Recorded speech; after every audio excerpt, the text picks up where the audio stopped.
Pessoal, boa tarde, sejam todos bem-vindos ao nosso 36º Meetup, número 36, mais uma vez, Rede C3 aqui de São Paulo, Guilherme e eu, Artur, agora rebatizado pelo Dilipsoman, Flávia e Juliana de Brasília, sejam todos bem-vindos. E hoje temos um convidado muito especial, o James Elfer. Ele é fundador da More Than Now, uma consultoria que usa ciências comportamentais aplicada nas companhias. Hoje ele vai falar para a gente sobre o futuro do trabalho. Ele tem outras pesquisas relacionadas também ao mundo dos recursos humanos nas organizações, e é sobre isso que ele vai falar com a gente hoje. E eu vou passar a palavra agora para o Guilherme para ele fazer a apresentação em inglês. Bom evento a todos. Boa tarde, gente. Obrigado por terem vindo um pouquinho mais cedo do que o habitual. Hoje, estou bastante feliz por estar trazendo para cá o James. O James, eu tive, na verdade, o privilégio de ser colega dele quando a gente fez o mestrado na LSE. Guilherme, eu acho que você ia falar inglês, não? Ou não? Só porque a gente às vezes não nota. Desculpa ter interrompido. Inglês ou português? Show of... Bom, deixa eu terminar em inglês, aí eu vou em português, aí eu passo para o inglês rapidamente. Bom, então o James, a gente estudou junto na LSE,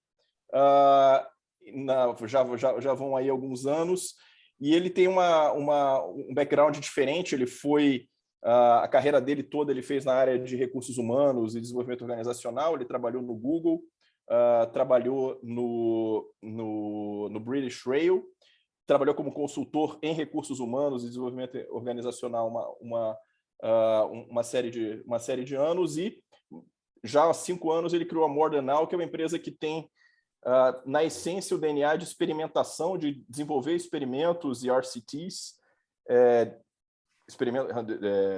experimentos randomizados em organizações voltadas a como as organizações trabalham, como as pessoas trabalham nas organizações, diversidade, inclusão, enfim, uma série de temas muito interessantes. Ele tem uma série de pontos de vista e uma vivência muito legal, e muitas vezes pontos de vista muito contra-intuitivos e que vão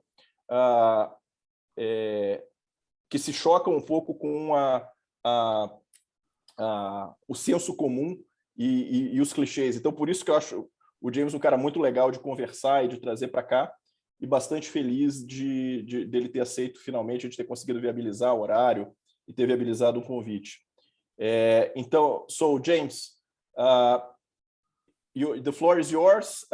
One thing that I didn't tell them is that you're very fond of your Britishness.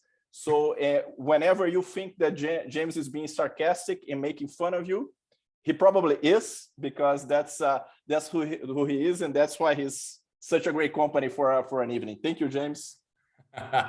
Thanks, I think. If that's what you said in English, Guilherme, I don't know what you said when I couldn't understand it. I'm assuming it was bad, though. I did hear LSE in there. So if he was saying that I was a bad student, that is not true. I studied very hard. I worked very hard at school. Can I just say that? Yes. Thank you very much for inviting me, of course. Like, it's really good to be here. It's obviously quite late in the evening, so I'm going to do my best to kind of power through. Again, I really don't know what was said there, so I'm going to repeat probably a lot of what Guilherme introduced me as, but my name is James Elfer. I'm the founder of More Than Now. More Than Now was founded in 2015, soon after I did the Executive Masters in Behavioural Science at London School of Economics, but I certainly didn't start my career there. So I had been in the field of culture and change for around a decade. And at the end of that time, I had become pretty disillusioned, I would say, with the field, kind of grumpy, I think a Brit would say. So the reason for that is that I thought that the outcomes really mattered. Millions of people go to work every day. Millions of people are going to be held back or pushed forward. Some of those millions, if inequality exists in the workplace, which of course it does, are going to be held back more than others. These to me are really, really serious problems. But in truth, the way that the field of culture and change dealt with them felt pretty flippant, almost juvenile, certainly unsophisticated. And I was searching for something else that, to be honest, I didn't really know existed. And then probably like many of you, I stumbled across the books, I stumbled across Thaler and I stumbled across Kahneman. I thought, oh, wow, this is something that could be introduced in the workplace. And actually really at that time, 2015, it wasn't. And I would say still here we are in 2022. And I would say that the world of behavioral science and workplace culture haven't really come together at all, despite a lot of talk about it for sure. So what I wanted more than now to be is to wave the flag of what I thought applied behavioral science could be. We've been on that journey for 6 or 7 years, and that's where I am now. So what I'd like to do today is kind of talk to you a bit about that journey, obviously apply it to this big, mysterious thing called the future of work, and then have a discussion hopefully about how I think behavioral science can help. Does that sound all right? Brilliant. Okay, let me do that slide sharing thing, see if it works. Okay, here we are. Can you see that? Yes. Okay. So the first thing I have to do is introduce the team, because I do a lot of the talking, but actually I would be nothing without these people in front of you. So even though we've been around for 7 years, we're still a small, humble team. Definitely quite a lot of expertise here. So everyone has at least a master's in behavioral science, a couple of PhDs, a lot of experience in field experimentation as well, which I think is important. I think one of the things that I would say I'm very proud of about More Than Now is that our voice, our kind of our footprint, if you like, is definitely bigger than the size of our organization. And that's because when I think about applied behavioral science, when I think about a scale of rigor, we're definitely up that end, or especially in terms of culture in the workplace. And that means that our work gets a reasonable amount of attention. And it also means that we get to hang out with very cool academics all the time, because in my mind, behavioral science has founded a lot of principles in the lab and now needs to get in the field, needs to get into the real world to see whether these principles hold. So if we can give academics novel research opportunities, if we can say, hey, come and hang out with this 100,000 person organization and do a really large scale field trial, then of course, an academic, however prestigious they are going to bite our arm off. And that's what we found over the last few years. So we get to work with people like Florian and Maria on concepts like the future of work, psychological safety, performance in a hybrid world. If we're thinking about sustainability, we get to go to the London School of Economics and work with collaborators there. And then Flávia, as you mentioned, one of the main bits of work that we do is around diversity and inclusion, which is an area that is just crying out for evidence in behavioral science, I would say. And we've been very proud to do a great collaboration with Professor Iris Bonnet and Professor Edward Chang at Harvard, and our advisor, Professor Oliver at Exeter. So I think, that doesn't really give you much of a story, but it shows you some of the expertise that we're working with. And I think shows how when you practice behavioral science, I would say in a kind of legitimate way, the idea of the academic practice gap, the idea that these two things operate in distinct ways kind of disappears. Actually, we do the same thing. And we always find that collaborating with academics is very easy and very inspiring as well. I want to introduce and often introduce More Than Now by asking this question to you. What does behavioral science really mean? I'm not going to give you my own definition. I don't really mind how people describe this, but I think the definition that they gives an indication of the type of work they do and what they really care about. So I'm going to start here as well. Now, what I like to do is separate these two words. I like to see the word behavioral and the word science as kind of different things. And here's how I see it. So when people talk about behavioral, you often hear this phrase coming up now, a behavioral approach or behaviorally informed. That's kind of consulting speak to me. And what it means is that someone's using a lens, a new lens to view the world. And I guess the best way to describe that lens is not standard economics, right? Not the whole thing around rationality. And I'm sure if the people on this call have been on a few, you'll know all about that lens. You'll all be able to name 50 biases. You'll all be able to talk about dual system processing. You'll all have heard nudge and the theories behind it.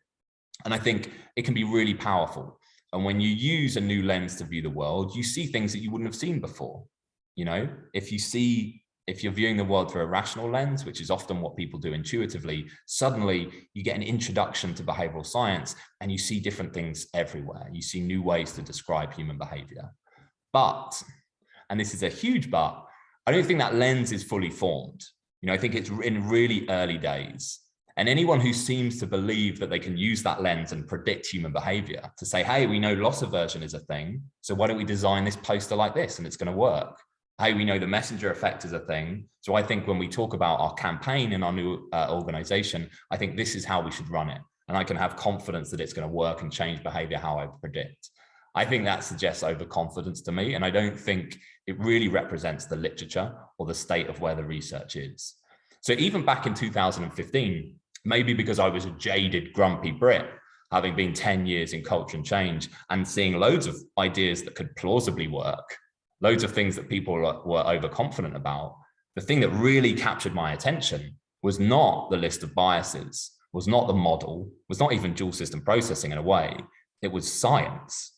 It was the fact that there was a process behind all this that you could use not just to have an idea, but to test it, to see whether it worked. And the way I saw it, this lens would never have even come about unless the process of science, the process of experimentation wasn't driving things in the background and proving that rationality wasn't quite there. And then before you all joined the call, what I was saying to the team was, I think that is where behavioral science really is as a discipline, that we have got these great ideas. A lot of them have been formed in the lab. Then there has been this, I wouldn't use the word crisis, but certainly this idea that these ideas, they don't generalize, they don't just work everywhere. And maybe things aren't replicating even when you do the same study twice. So I think that doesn't mean that we're on shoddy foundations. It just means that we have to go off and explore. And lo and behold, human behavior is perhaps more complex even than we behavioral scientists might have thought 10 years ago. I think that's really exciting for us as practitioners, because I think you can use this lens to have ideas, but that doesn't complete the process. You then have to take the idea to the field, to the context that you care about, and you have to study it and see if it works. And this thing, the randomized controlled trial, is the perfect way to do that. And that is why I was so captivated by that. Now, again, I was saying to the team, I think that's just normal practice in many domains. But I think in culture and the workplace, I don't really see it anywhere. Show me an organization, and given that they all say how much they care about their performance and how much they care about diversity and inclusion, how much they care about sustainable behavior, but show me who has operationalized causal research, who is doing randomized controlled trials on a regular basis, even though that tool has been shown to have such value in other domains for over a decade. I think one of the really interesting things to think is, why is that? What is it about the workplace that seems to be so behind? And we'll return to that question at the end of the talk. But for now, I want to turn to a couple of practical examples. And one of the things I thought you might be interested in, especially leading to this idea of the future of work and hybrid work, the idea of working at the office and working from home in kind of equal measure or whatever balance you like. I think this was an interesting start to our research program last year. Nationwide Building Society, by the way, is a very large financial services institution based in the UK. So I want to start with the problem, because I think the problem was really interesting. If you went back to 2018, pre-pandemic, and you said something's going to happen, everyone's going to work from home, and you asked, I don't know, 10,000 leaders to predict what the problems would be, I think they would have got it so wrong. And you even see that in the midst of the pandemic. The worry was, if people are at home, they're just going to slack off, right? They're not going to do any work. They're just going to be watching Netflix all day. Who's going to make sure that they're doing what they're supposed to be doing? As it turns out, the opposite was true. We worked from home, and what seemed to happen is that we worked even more than we were working before. This was a great paper that I think really sort of cemented those intuitions. I think, July 2020, where these academics got hold of this incredible data set. You're talking about over 3 million users of a major technology firm to see what was actually happening. And what you can see there is increases in meetings per person, in attendees per meeting. Incredibly, the length of the average workday plus 8.2%. That's nearly an hour on everyone's workday, just incredible across a data set of 3 million, and obviously increase in email activity as well. And what we found in terms of kind of self-report feedback is that people were starting to get burnt out, right? People were working more, people felt like they were doing too many meetings, people felt like they were emailing too much, people knew that their days were getting longer, people were getting more stressed out and more anxious. And in a way, of course they were. Like, how could you move from one way of working to something completely different and not have loads of cracks? I think what we didn't predict is that anxiety would mean that people would even work harder. Maybe because they were anxious about how their performance were being perceived. You know, who knows? All we can see here is the behavior. You can speculate as to why. But we saw this at Nationwide too. You know, Nationwide was no different. People were reporting that time pressure was particularly high. So what we were designed was something really simple. We called it the reset. This idea that if you had switched your way of working really dramatically because of the cause of some outside event, what you would probably do is just keep going. You'd almost be in panic mode, almost be in survival mode. So the idea of the reset was just to say, we just need to stop and pause and rethink about what we're doing. So we asked teams to do this. And by teams, I mean kind of groups of about 5 to 10, a manager and their direct reports. And the intervention went like this. So you would meet as a team and you would reflect on the course of the pandemic. This happened in kind of June 2021, what you had learned, what was going well, what hadn't.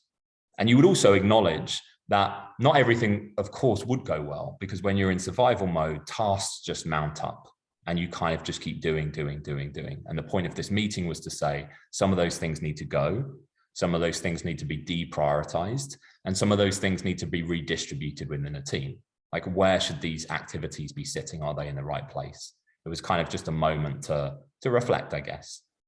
Then what we asked teams to do, rather than just have that intention, and of course we all know about the intention action gap, is to commit over the next 6 weeks to say, book out significant amounts of your time. This is pretty serious as an intervention, I would say.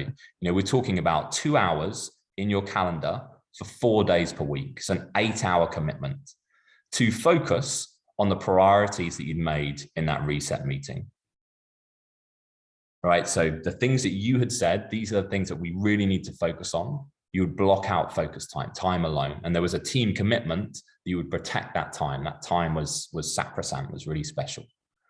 And then to make sure that there was a period of a kind of quick feedback and reflection, what we asked is that every either Monday or Friday, the team would do a quick stand up and look back at the previous week to see if that time would have been used well, and look forward to the week ahead to see if that time was going to be protected again. Now, if you look across this intervention, I don't think there's anything particularly imaginative or novel about this. You know, we designed it carefully, but I wouldn't say that there was too much innovation here. And if you know anything, just to clarify, people, I mean, the employees that were in this experiment, they were all working from home, all remotely. Well, so this was in this was in June, July 2021. So people were just starting to return to the office before the third lockdown. So the timing of this was really important, that we were saying you have been working at home over the last maybe 12, 18 months, and we need to think about a new way now. So this idea of hybrid work, and this was where the timing of this intervention came in. Okay. So there's nothing novel, and if people are kind of au fait with agile principles, you know, the idea of focus time and a weekly stand-up is pretty much there. But of course, the important thing was that we had designed an intervention that we hoped would work, that we thought would work, that we had designed with the best of intentions, but we wanted to test it out. So Guilherme, you're right, this was an experiment. So what we did was take 400 people, and we split them into two. Very simple 2-arm test, where one arm became the control group. We didn't do anything with them, but they were still randomly allocated into that group. Another became a treatment group. We ran this over the course of 6 weeks, and then we measured it in slightly different ways. So the organization still did the traditional route. They wanted to do focus groups with the managers who'd been involved in the treatment afterwards, ask them how they found it. All sounded good there. So I would say this is the kind of the traditional measure. But of course, as behavioral scientists, we got to measure the effect against our control group. We did that in two different ways. So the first was self-report data. And what we found there was really quite big spikes.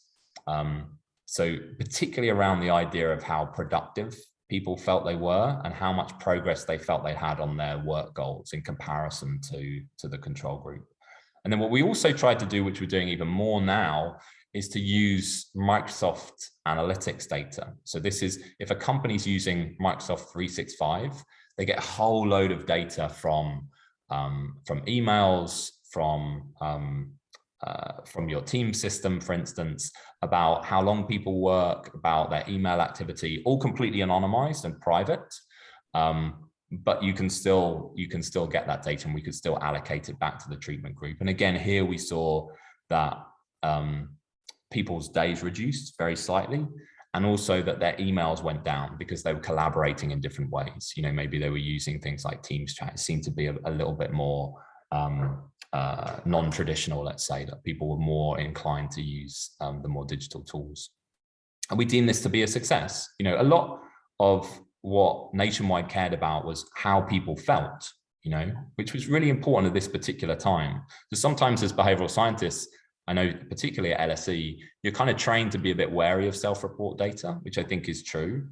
But over the course of the pandemic, particularly thinking about well-being metrics, we really saw a big resurgence in, we care that people were so significantly affected in terms of the self-perception of their productivity, in terms of the self-perception of their work progress. Because of course, that really was the nature of the problem that we were trying to solve.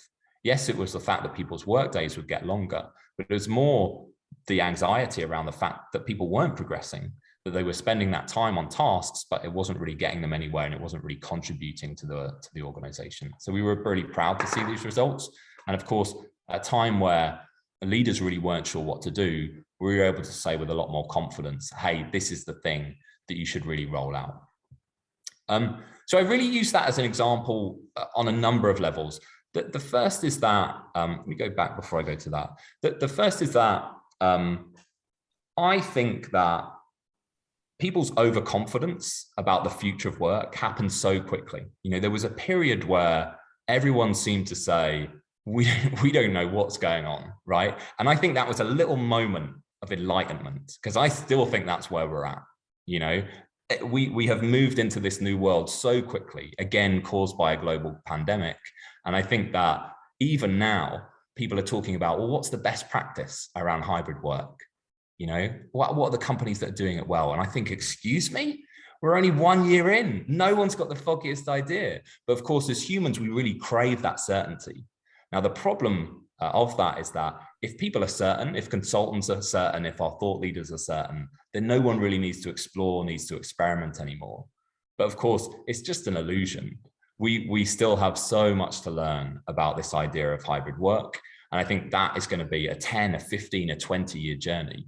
And I think the organizations who are really able and confident to embrace that uncertainty and go on a period of experimentation are going to be the ones that win out. That's certainly been the line that we've been taking at More Than Now. But of course, immediately the kind of the consultancy world kicks into gear, and suddenly you have brochures and talks about here's how to do hybrid work perfectly. Well, I think you have to choose your camp there. Now, what I think is exciting about RCTs from a practitioner perspective, and why I would encourage you all to do as much experimental research as you possibly can, is twofold. The first, I think, is really obvious. If we care about the things that organizations say they care about, if we care about inclusion, if we care about employee well-being, if we care about productivity, then I think it's so natural to say we should care that the things we do, our interventions, have an effect. Now, no one would argue with that. If you use that line in the corporate world, everyone would be nodding their head. Of course, return on investment is the most important thing. Well, to me, if you really took return on investment seriously, you would lead to an almost perfect definition of causal research. We want to know whether the thing we did caused the outcome we cared about. And if we really cared, again, about inclusion and agility and collaboration, or whatever word you want to use, then you would apply causal research to it. And what I find is that that principle doesn't seem to hold so much. You know, it's the one that we push. But again, and I want to leave this question with you, there is something in the way, particularly in the workplace, that maybe there isn't somewhere else. But again, we've been championing it. I think, you know, doing experiments like the reset, sharing it with the world, seeing what comes back, is the way that we will build and progress.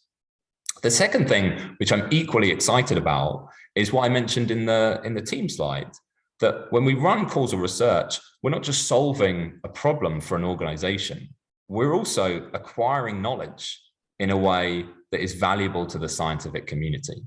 And, you know, I think we all have a responsibility to the scientific community. You know, we're all standing on the shoulders of people who have acquired knowledge in the field of behavioral science. We shouldn't just be using that. You know, we shouldn't just be using that as a lens to profit from, to solve problems in our own organizations to also make profit. Even if we're doing it in areas that are really socially valuable, we're still using this tool. So if we can, we have a responsibility to say, hey, here's something that we learned. Maybe this can help. I think that's really exciting, both of those things. So I wanted to point out that almost every single research project that More Than Now does now has an academic collaborator alongside. And in a way, I really like this as a measure of our quality. I said to the team at the beginning of the year, why wouldn't we have an academic? You know, what would the reasons be? Why would an academic not want to wouldn't want to come on board?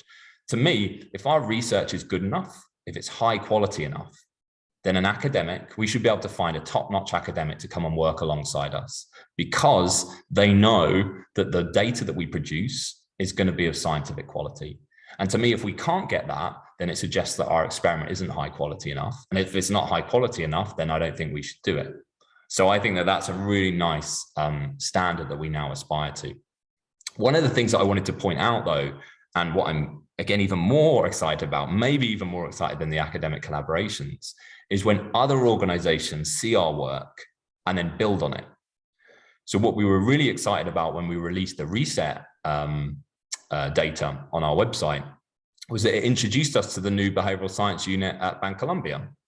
And they were kind of inspired, not just by the intervention, but also by the randomized controlled trial. And of course, they had been seeing, like everyone had, exactly the same themes in their own organization. People were struggling with time. So they said to us, you know, we're going to design our own intervention, similar to the reset. We're going to adapt it to Bancolombia and its culture. And then we're going to run our own trial. And they came back to tell us about it last month. And you can see that study on their website. Now, to me, this is a massive evolution of what I would call the case study approach, where organizations just kind of pat themselves on the back, don't really share what they've done, haven't really measured anything, but kind of say, hey, we did this thing and everyone loved it. We think it worked really well. Whereas now what we're seeing is nationwide doing a randomized controlled trial, putting that out into the world, Bancolombia being inspired by it, doing their own randomized controlled trial. If we can get academics involved with that, then knowledge starts to acquire. And again, you get this kind of joint message of, yes, we're solving problems in our organizations in a more effective way, but we're contributing to the science at the same time. And those things start to go seamlessly together. So I think the more that happens, the better.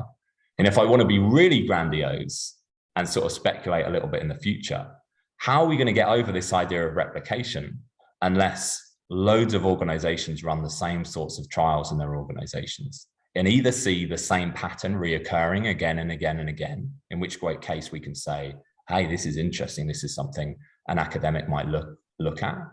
Or we might say, hey, it doesn't replicate at all. Maybe this is something that's culturally specific to that organization. And again, that would be equally interesting. But we'll never get there until RCTs become the norm in big organizations, which of course we think they should. One of the things I wanted to finish on, again, maybe can kind of ignite a bit of a discussion, is I think that the argument for experimental research is pretty strong in big organizations. You know, I really do. I think if we were all rational creatures, which of course we're not, would all be running experiments within our organizations. So I think I've said this question a few times, but I really want to put it out there. Why doesn't this happen? Why does it happen in other domains, but doesn't happen in workplace? Who knows? But what I've learned over the last 6 years tells me this. RCTs are very high risk, I think, for most leaders at the moment. And the reason I say that is that in my first 10 years in culture and change, nothing was really high risk. As a consultant, I could say anything. It didn't really matter as long as it sounded plausible. And honestly, like, because we didn't measure our stuff, nothing ever failed. Nothing can ever fail in culture and change if you don't measure it, because who knows? It's just about the spin that you put around it. So when you enter into that world and then you say, oh, hey, we're gonna put the spotlight of causal research on your idea, and it's possible that in 6 months, after a lot of work designing that intervention and testing it, we find no effect, which of course happens. That's a difficult day at the office, let me tell you. And no rational explanation of, oh yeah, but isn't it good to know that it didn't work? I mean, sure, rationally. That doesn't hold so well in organizations. So yeah, it's higher risk for sure. It's atypical. We all know the power of social norms. So when not many organizations are doing this, then not many organizations want to do it. That's definitely a huge barrier to experimental research.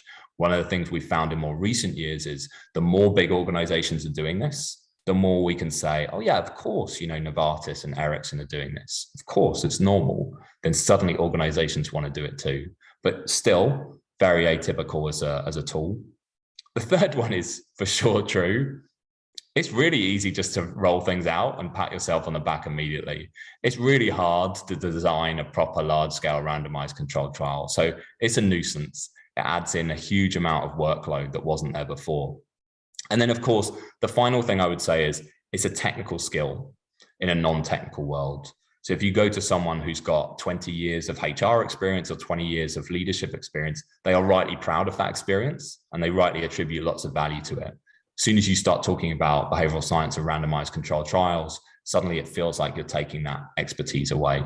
Not many people are brave enough and confident enough to embrace that. I might stop there. I was going to go into what I would do to get over these blocks, but maybe you've had experience doing it too, and I'm always open to ideas. But I think at that stage, I'll stop. And of course, you can ask me about anything. You can ask me about more than now and the journey. You can ask me about the reset experiment, or you can give me some tips about how to pitch RCTs to big organizations, because I'm always keen to hear new ideas. Thanks for listening. Thank you, James. Great talk. I think Juliana has a question to begin, and everybody else. I mean, guys, please feel free to pitch in the chat. I mean, you can do it in Portuguese and we translate. You can do it in English, and then you can ask and have the question yourself. I mean, it's informal as usual, but Ju, you can start. James, this is super interesting and super inspiring as well. You know, as you mentioned, all of us should be doing it and selling it as you are. I mean, my question is actually out of curiosity on the reset experiment. Have you checked longitudinal effects? If yes, what were the effects? If not, what do you think they would be? No, we haven't. My favorite thing is to talk about limitations. So one of the things about the journey, when you're trying to progress and you're trying to get to a stage of sophistication, is always to be dissatisfied by your studies. You know, always to say, not good enough, not good enough, not good enough. And I think what we had with the nationwide experiment was, this was spring 2021. So people were still getting back into the office. There was still the sort of the nervousness of the pandemic. People were still trying to just keep the lights on, you know, keep the business operationalized. So we were really pleased to get any study at all. But no, this was a simple baseline survey that had been maybe 3 weeks before the reset started, and then a post survey that was maybe, I think, 4 to 6 weeks after. We don't really know about the longitudinal effects, but as you've asked, I've got a number of other weaknesses. So our sample size for the behavioral measures was low. We've since started a couple of relationships with people who have much stronger Microsoft Analytics data. I'm really excited about that. The way I think about outcome measures now is what I want in my utopian experiment. And more than now, we'll never stop until we get our utopian experiment, which of course doesn't exist, but we're going to aim for it, is we want to know how people feel. And that's kind of survey infrastructure. Usually organizations are very strong at that. We want to know what people do, and that's behavioral data. And I think the fact that we can get this data from Microsoft at a time when many more people are working in a digital environment genuinely is one of the most exciting things to happen to workplace research in decades. You know, you can imagine, how do you get behavioral data when everyone's just walking around in meeting rooms?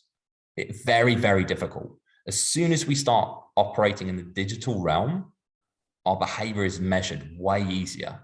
And the pandemic has meant millions more of us are working in the digital realm. And that data exists now. People aren't using it in the right way. So I think that's really exciting. So what people feel, surveys, what people do, behaviors, and then what people achieve, performance. And again, even though that sounds obvious, you go to big organizations, you ask, particularly with knowledge workers, how do you measure their performance? What are the KPIs? Not so good. So we really love to work with quantified roles, you know, salespeople, customer service. So I think in answer to your question, we don't know the longitudinal study, and we didn't really have but we had some behavioral data, but not really. And we didn't have performance data KPIs. So I see that experiment. I think, yes, we did an RCT on team dynamics at a point in the pandemic that was really important to have any type of RCT at all and get some causal research. Am I satisfied with the quality of that experiment? Absolutely not. Give me more data, give me more outcomes. I want that rounded idea. No, great. And I mean, the learning is there, right? And I mean, I'm sure some of the effects lasted for after the 6 weeks. I'm sure they did. Right. For specific people who actually kept on scheduling the 2-hour slots. You know, it's very much on an individual basis, but even so. Just a follow-up questions in terms. Your hypothesis was that it was going to improve performance, right? Right. Okay, I just wanted to understand that confirmed your hypothesis. Right, yeah, it did. No, thanks, super interesting, congrats. Thank you. James, I have, I guess my question is from the perspective of, or having some sympathy for the corporate decision maker, and try to challenge a little bit your, which I understand my behavioral science hat, the not good enough assertion. For instance, I mean, picking up on that example, but it could be expanded to others. How can I, as a nationwide decision maker, how can I decide that, okay, this reset experiment, okay, trying to have people focusing, blocking time, seems like a good idea. They made an experiment. Let's assume that that had enough power. I mean, it did have an effect. Should I make? When can I be sure enough to, okay, let's make this not an experiment and make this policy? Because at the end of the day, I mean, experiments are nice, are a good headlight, but I need to get on the road and actually do something. So when is the optimal time or a good enough time to flip your assertion to actually, okay, let's make this thing policy? Yeah, I mean, I don't know. I think that's a question for the decision maker. But what I will say as a researcher is that it's my job to bring you evidence. Mm-hmm. So for instance, if you said in the absence of an RCT, and this is, by the way, I would say 95% of organizations, hey, here's a new policy. Here's a new policy that we're rolling out. And we're going to, do this team initiative, or, here's our new policy on hybrid work that tells employees that they have to do X, Y, Z. And then I might, as a researcher, say, well, what evidence are you basing that on, big, important decision maker? And what you find is that they'll go, I think it's a good idea. That person over there told me to do it. I just paid this consultant £1 million and they seem really confident. And I would say none of those things are adequate evidence. So then I might say, well, let's try and create some evidence. Now, that's a kind of a balance between us, right? As me as a researcher and you as a decision maker, I would say we need some degree of causal evidence that the policy that you're putting in place is going to benefit your people in the way that you want. And I would say as a decision maker, that's kind of your responsibility to do that. Now, as soon as we got over that bar, we can kind of talk about the levels of rigor. We can talk about things like speed versus the quality of evidence and the confidence. We can even talk about things like confidence levels. But I think we're not even there with 95% of people. We're not even close. So I think there's a kind of a first question about how much evidence and what quality of evidence should you have as a policy decision before you start influencing people's lives. And I think as long as we start to say, well, you know, we want some degree of evidence that gets us into a good space, then I think we can have lots of technical discussions. But because no one's there, I'm not really willing to engage in it until we get over that first hurdle. Great. Would you challenge back though? Because I like it. Like no, I think yeah, it's I mean, it's a great point. It's still, I mean, I'm kind of in the fence here, so I'm probably not the best person. But I think maybe that's one thing that that makes that if we as behavioral science don't solve that question, then it gets too easy for the guy that has a CEO or a CHRO on his neck and say, okay, so damn the evidence. I'll just do whatever McKinsey or whatever this paper, this white paper is doing, because at least I have their back. Right. They're backing me up. So maybe we as behavioral science need to solve that question for them and say, okay, I mean, we will never be 100% sure, but that's good enough evidence for you to try. I don't know. Yeah, for sure. I mean, I think one of the things that's interesting about hybrid work, of course, is that how much evidence you can take off the shelf depends on how much we know about a topic. So if the topic's been studied for 30 years and that topic is kind of a reliable, consistent situation that repeats over and over again, then you might be tempted to say we don't need to run an experiment because the academic community has come to a consensus. When millions of people move to a completely new way of working caused by a global pandemic, then I think it's fair to say that that's unprecedented. So when you say, well, how much evidence there is about this particular topic, I would say little to none. And then I would say if big billion-pound organizations with tens of thousands of people are making big policies about said topic, i.e. hybrid work, then they need some evidence. If that doesn't exist, then they have to create that evidence. The only way to create reliable evidence is experimental research. Now, I don't really think you can get around that. I think as a behavioral science community, our job is to then pitch back to that CHRO who's saying, damn the evidence, we just need to move, and say, what? Why would you make such a massive decision about your billion-dollar company based on that? Would you really change your product in the same way? Would you deal with your customer services in the same way? Almost certainly not. So what is it about the workplace that makes us deal with it? Again, going back to some words that I used earlier, in this kind of flippant, juvenile, unsophisticated way, still people's lives on the line, So I think I would have preferred if the behavioral science community had united around that idea and said, now's the time to really learn and not the time to guess. As much, behavioral science magic dust as we can sprinkle around on it. It's true. But then again, and then agreeing with you, but then even things there are nowadays a fairly good consensus on people regarding the workplace, for instance, motivation, the whole motivation literature and incentives and all of that, and still widely ignored by most organizations anyway. So that's a point. I think we have a question. Not sure if it's Artur or Flávia. Caio has raised his hand from the chat. Caio, would you like to open your mic? Yeah. Hi, James. Thank you for the presentation. I want to talk more about the results of the experiment. So I see the interventions that they sort of increased productivity, like according to some measure, right? Measure, yeah.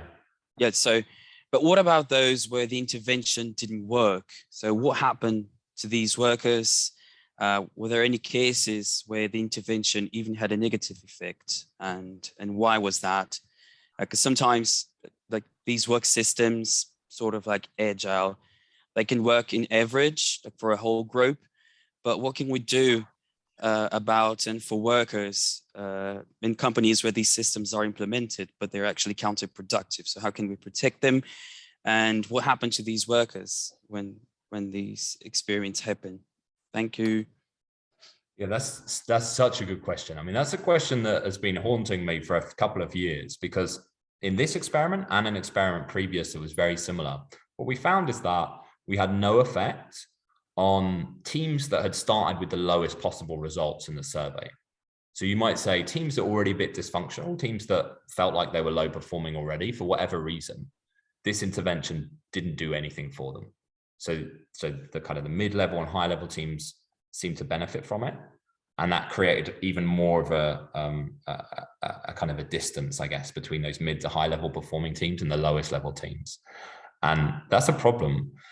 The challenge for behavioral scientists is not that many organizations want to focus on maybe the bottom 10 or 15% of teams in their organization by survey results. Actually, I think that's a massive mistake. I think if you were thinking about where to have the biggest impact, that's exactly where you should be focusing on. The issue is that I suspect, and again, I'm only hypothesizing here, that the type of intervention that you would need to improve those teams is a lot more significant, is kind of obtrusive, is maybe quite intensive, if for whatever reason a dysfunction has got in that team already. So I think there's two ways I would answer that question. The experiment is, yes, there was a group, and it was the group that had the lowest scores already. And I think that's a really interesting question in terms of the diversity of teams in an organization. And you're right to say one of the criticisms is, one of the things we say when it works, we found an effect, is average effect. Actually, we don't do enough sub-analysis.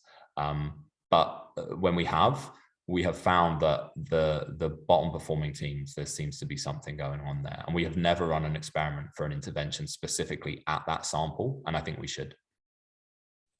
What would you do with someone who their team had an increase in productivity, but someone is suffering or someone fell behind?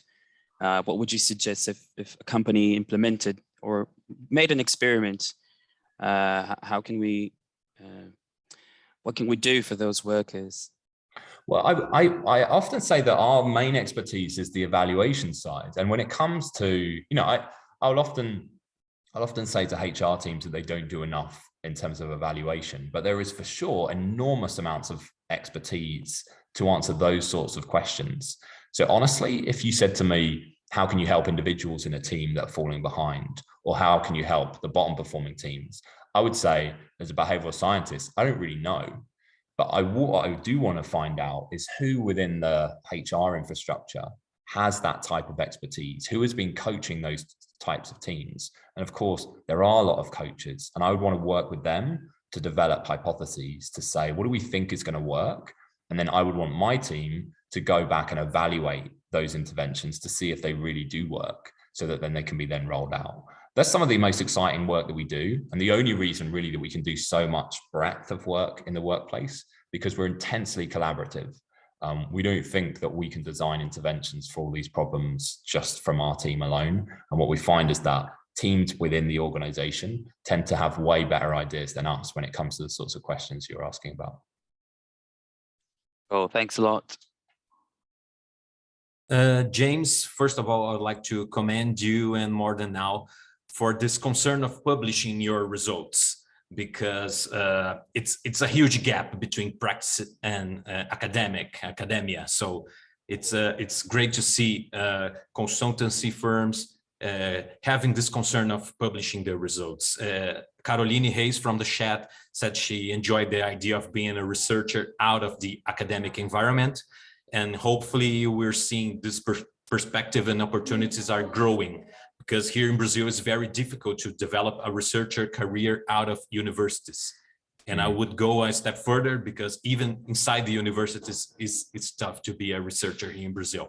Mm-hmm. But I would like to ask a question about future of work and diversity, because we have all this remote work right now, this work without borders. So we have, in the limit, we have people from different countries working in the same project, in the same company, which could result in different cultural backgrounds and, of course, different behavioral insights or behavioral attitudes. So what do you see? How do you tackle this challenge of surpassing the cultural differences and embracing the diversity in this whole future of work package? Yeah, big question. I mean, I think one of the intuitive way that I want to answer that is not to try and leap to an answer, but just to dwell on the size of that question in terms of how important it is, in terms of its economic value. You know, like I think people get really excited about this idea of work without borders. People get incredibly excited. Our partner organizations get incredibly excited about the fact that they can access talent all around the world. But then, of course, they have to make use of that talent in the most productive way possible. They have to bring teams together who've worked in very different cultures and make sure that they work together. Now, the organizations that we work with, again, are hundreds of thousands of people working on billion-dollar products. So it feels like the question that you just asked is enormous. And actually, that the organizations that manage to solve it will have a huge competitive advantage, and the organizations that get it wrong will really, really suffer in terms of their performance. Now, what always baffles me is in the face of the size of that challenge, what's happening? Because the only answer that I can give is one of the most sophisticated, decades-long multi-organization research programs, right? That's the only feasible answer that I can possibly give. That organizations have to say, especially if they have the funds, which many do, that question is going to make or break us potentially. And if we're really serious about the work without borders, if we're really serious about helping people flourish in a digital environment, then this is the research project that we're going to have to embark on. Because of course, there is no simple answer. There is no HBR article that you can read. There is no 3-point plan that a consultancy can give you. And I think that's a journey that we're on together. I think that that's important for the organization, but I think even socially, if we care about that idea, if we believe that that idea has social value, then it matters that multiple organizations are doing that. And again, collaborating with academics at the same time. I genuinely worry about it, because I think if you think about big social problems like inequality or well-being, I think that what you just described has the potential to make them better, but it also has the potential to make them much worse. This is a neutral idea, and the way that the team can operate with each other can, of course, be done in lots and lots of different ways. So I think it really matters how we design a team experience. It really matters with how we go about that and how we evaluate our work. You can easily see it going wrong. And the only way that we're really going to make sure it doesn't is by that idea of doing little things, testing them and adapting to what they find. And I get it, right? I get it in this type of environment. What you should do is just give an answer, right? Just say, well, here's what we should do to help teams work really well in a world without borders, in a virtual world. But I don't know. I don't think anyone else knows either. And I think, again, and this is something that I'll always say, that's so frustrating. I understand it. But I also think that acknowledgement of the lack of knowledge is the thing that then bounces us off. Okay, if we say we don't know, then what do we do next that's productive? And to me, that's research. So I always lean into the I don't know answer, as unsatisfying as it might be. No, that's perfect. And it raises two questions.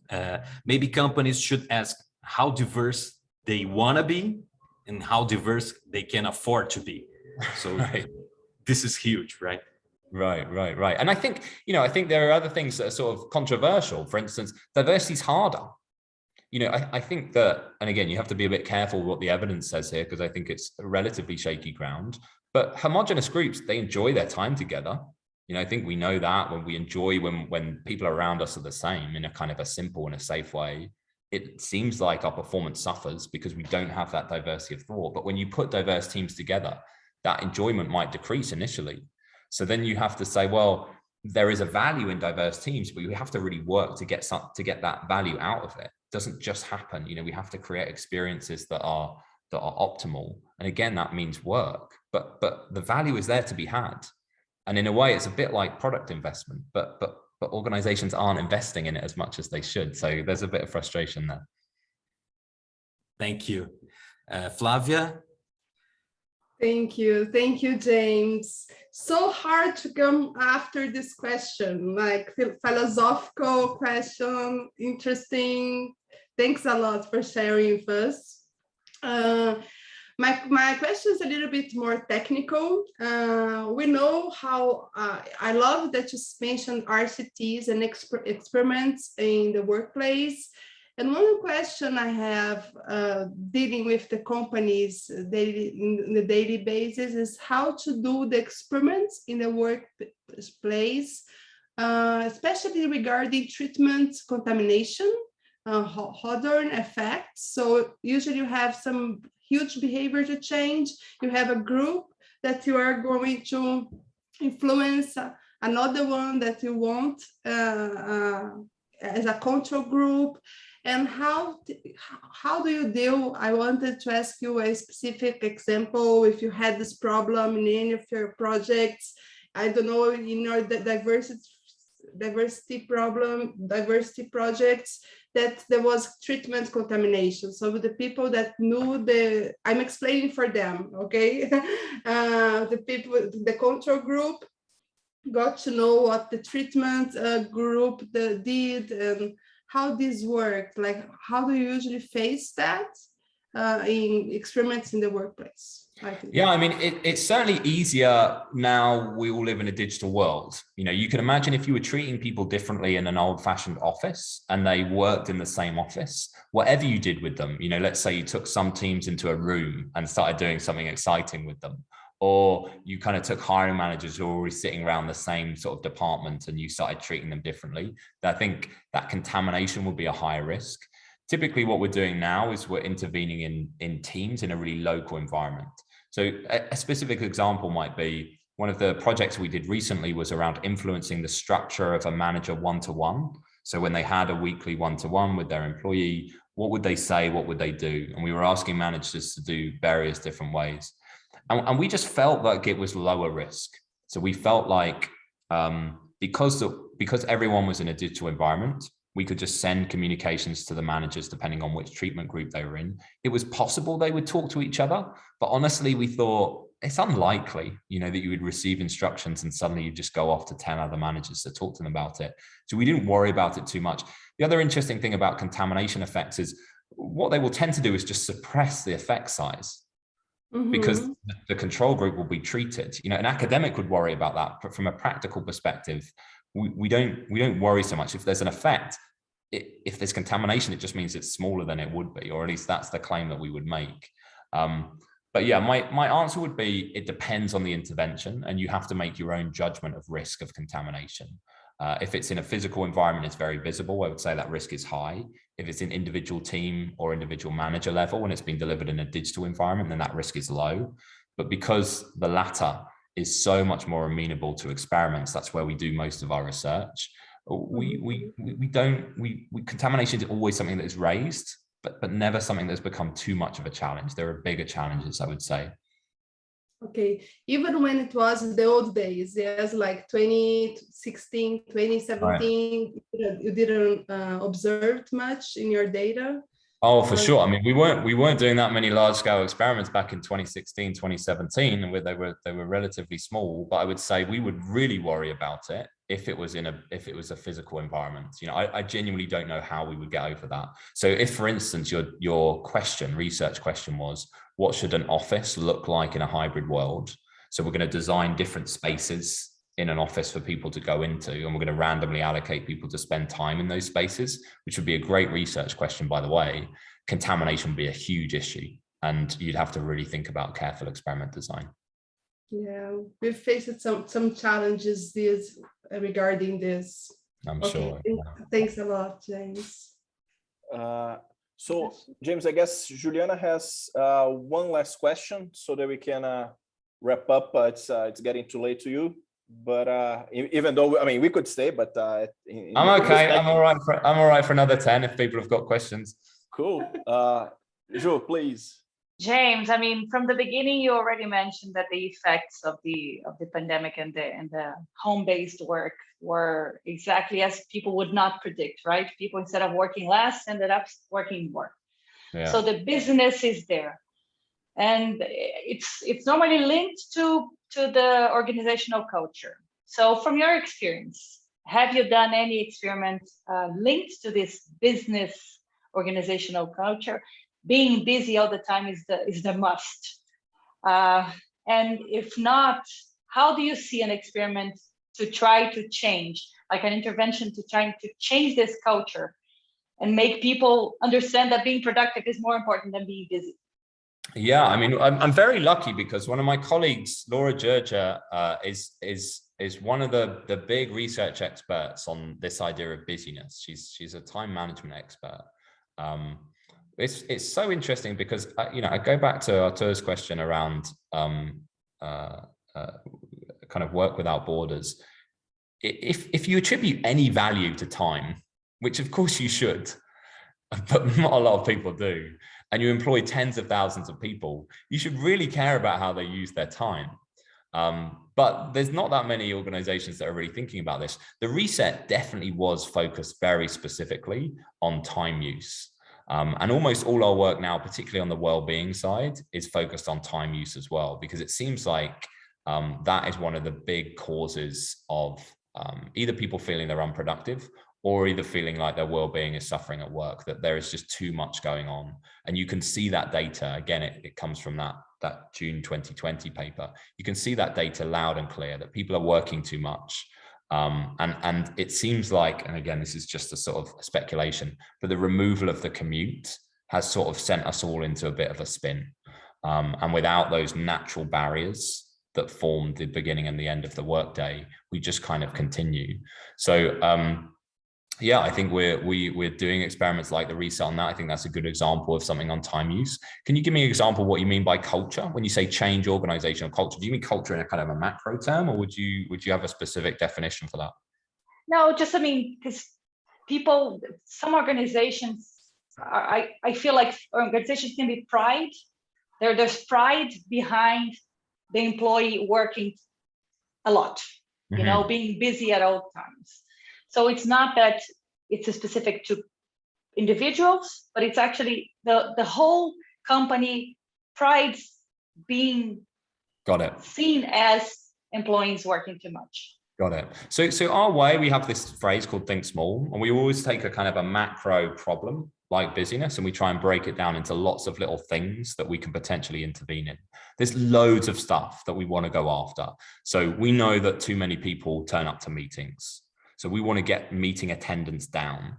There's loads of interesting things that we would like to explore. So for instance, I want, when someone invites 20 people to a meeting, for a little pop-up to come up and say, you've just invited 20 people to a meeting. Now, I don't know what that pop-up should say. Should it have an estimation of the time that they're asking for? Should it have an estimation of the cost of that time to the business? Should there be a comment about how actually optimal meetings are way below 20? And are you sure you want to invite that many people? Or is it better that the receiver of the meeting invite gets a pop-up and says, hey, you've just been invited to that meeting. Actually, we're encouraging people to really think about whether they're needed at these meetings. Do you want to attend? Yes or no? I don't know whether that would work. Meeting times. And again, everyone's talking about this idea about, well, why don't we turn it from 30 to 25 or an hour to 55? Does that work? Do people actually use it? Does it help them? We have no idea because no one's done any causal research on it. But again, if you think about that intervention in the context of a 200,000 person company, that has some value. Someone should care about running some causal research on that, even though it sounds really flippant. And there are 10, 20 things that we could do on meetings, on length of workday, on the amount of emails you receive, on when you send them, that I would say all collectively contribute to that problem that you're talking about. But the behavioral scientist in me wants to pluck little behaviors around on the outside, do something, see if we can have an effect, and then hopefully cumulatively that starts to solve the problem that you're talking about. But yeah, for sure, it's a real issue. And I think we should be working way harder on it than we are.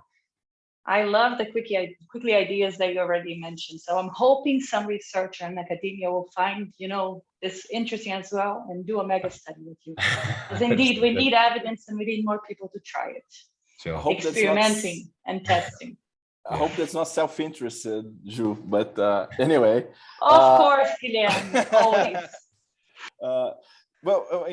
Just one comment and a final question. I mean, interesting what you mentioned about the fact that when we remove sort of the bookends of the commute, actually, I mean, and that's a huge simplification. But actually, once we did that, I mean, in general, well-being dropped a little bit, or well-being at work dropped a little bit. Because actually, when we were studying, and Dolan has some studies, and loads of people had studies, that actually the commute used to be a predictive factor in a degrading factor of well-being. So previously, one would say, well, let's just remove the commute, and then everything will be okay. So that just goes through to say that life is more complex than we predict. Right, and we should be humbled. How much time can you spend being wrong without realizing you don't get things right all the time? And let me tell you, once you've done a few experiments, you realize, I mean, I'm always wrong. I'm just used to it now. I'm like, oh, this is definitely going to work. It doesn't. I think, oh, this is definitely going to work. It isn't going to work. It does, and I just think, who knows? So the idea of someone coming along and saying, oh, I'm pretty sure that because of loss aversion, this is going to win out. I think, I haven't run any experiments. Yeah, but James, that would be the final one. How, and that's I guess a good piece of advice to I mean, all the practitioners in the room is actually, I mean, how's the process of actually pitching and sort of selling the idea to organizations? I mean, knowing organizations, I know that I mean, not all of those great ideas come out of them, and I mean, some of them come out of you and sort of the environment, the ecosystem of academics that you have. So how do you mediate that and actually make the thing happen in the process? It's really hard. Where I was going to on that final slide was that the rational pitch for why you would need to experiment isn't enough. It doesn't work. So if I go on about how, there's not enough evidence and we need to run experiments to gain evidence, and that's going to be how you find out what works and what you can roll out, it's not good enough. It should be, but we're not all rational creatures. We're humans. So we need to think about different things. What I've found, particularly in big organizations, is that the glamour of it is particularly appealing. Organizations will want to think about how innovative they are all the time. Having a very smart academic by our side is partly about making sure that it raises our research quality, but partly because the CHRO wants to say that they're hanging out with a professor from Harvard. And it might be that final thing is what gets them to do the work. And if that's the case, then I'm okay with it. In terms of what you do when it's the first experiments are always really, really simple.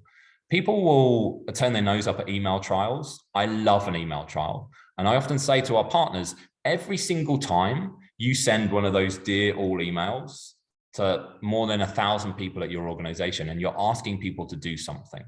It might be just click on a link. It might just be to read something. It might be to sign up to something. That is the perfect opportunity to run your first RCT. And what you will often find is that one of those goes out every couple of days. And it genuinely annoys me because every time it goes out and someone hasn't experimented with it, I think, well, that was an opportunity to learn. That was an opportunity to explore a hypothesis. Let's say, for instance, that the CEO has just asked people to read the new corporate strategy, right? Isn't it interesting that if you were to send that email out in different ways and say, hey, here's why this strategy matters to you as an individual in your career, versus, hey, here's why this strategy matters to our corporate purpose and to our customers. Hey, here's how this strategy is going to help us do some good in the world. Who knows which one of these motivational messages would encourage employees to open up that strategy, to read it, to care about it? We don't know. But a simple email trial can answer that question. And presumably that will be interesting to the CEO. So sometimes I say on first experiments, yes, think about impact, but also think about feasibility. How easy is this? And choose the simplest thing possible. Also choose something that's low risk. Again, it's the first time you're doing it, you're just building your experimental muscles. Don't try and go too far. And choose something that's got a bit of glamour with it, so that when you get some results, you can go back to your leadership team and explain to them, hey, here's the bar for treatment group and here's the bar for control group. And you would be surprised, every leader I've ever shown one of those bits of data to, their eyes, wow, we could do this everywhere. Yeah, you could, and you should. So it's about doing something easy first, and then remembering all those drivers of corporate behavior that we all know exist: corporate reputation, individual glamour, making someone look good. We dial those things up all the time. Great. Well, excellent. So, well, James, thank you. Thank you so much for showing up and coming here, for visiting us in Brazil virtually, but almost as good as the real thing. So now it's time for the picture. Flávia, are we ready? Yeah. Pessoal, vamos lá. Quem quiser colocar a câmera. Modo galeria. Vamos lá. 1 second, James. Carol, Claudinha. It's so good to see you guys. Mais alguém? Brilliant. Acho que fomos. Yes. So, Smiling. let's do it. 1, 2, 3. Done. Thanks a lot, James. Again, it was amazing. Hope we have other moments in the future. So very happy that you accept the invitation, Guilherme. Well, James, thank you. Thank you so much. Thanks so much for inviting me. It was really, really fun. So I hope everyone got something out of it. And I hope we stumble across each other again soon. It'd be good to hear about research and share it in return. Perfect. Brilliant. Thank you so much, James. Thanks, Thank all. you, Bye. James. Thank you. Thank you. See you soon, James. Thanks. Tchau, pessoal. Tchau, tchau. Obrigado, pessoal. Obrigado pela presença de todos. Até o mês que vem. Obrigada, Vanessa. Tchau, tchau.